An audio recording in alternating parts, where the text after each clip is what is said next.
Lesson 12. Everyone knows that happy feelings have good effects on our minds and bodies. In fact, people who live a happy, positive life are less likely to suffer from depression, are generally healthier, and live longer than their sad, negative counterparts. The question is, what is happiness and how can we achieve it? Many people think wealth makes us happier. Indeed, not having sufficient money can cause unhappiness to some extent, but it has been shown that there is no significant relationship between how much money a person earns and whether he or she feels good about life.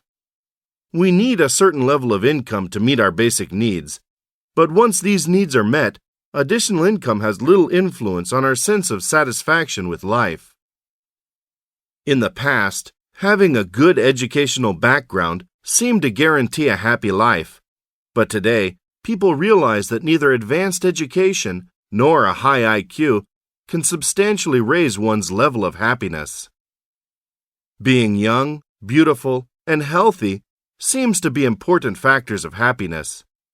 Yet studies show that older people are generally more stable and satisfied with their lives than the young.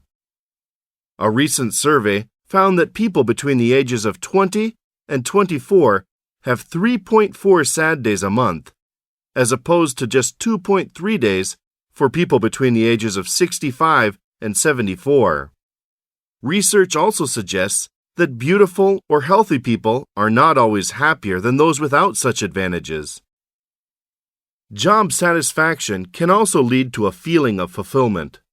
Most of us would be happy to have a job that affords a certain amount of decision-making power and peer recognition. In contrast, when people are forced to work with less freedom, more responsibilities, and little satisfaction, they will not feel very happy. Married people tend to be generally happier than singles, and religious people are usually happier than non-religious people. Marriage and religion seem to give us the social support and human bonds that can help make us more stable and better balanced. Friends and family are also an important factor of happiness. A 2002 study conducted at the University of Illinois found that those students with the highest levels of happiness and the fewest signs of depression had stronger ties to friends and family.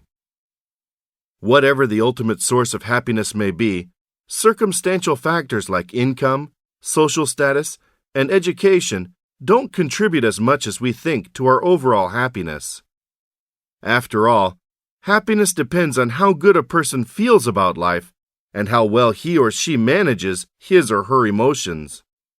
When we are not feeling happy, we should try playing the being glad game of Pollyanna, a young girl who always tries to find something to be glad about in every situation, and manages to hold on to a positive attitude toward life even after her father's death.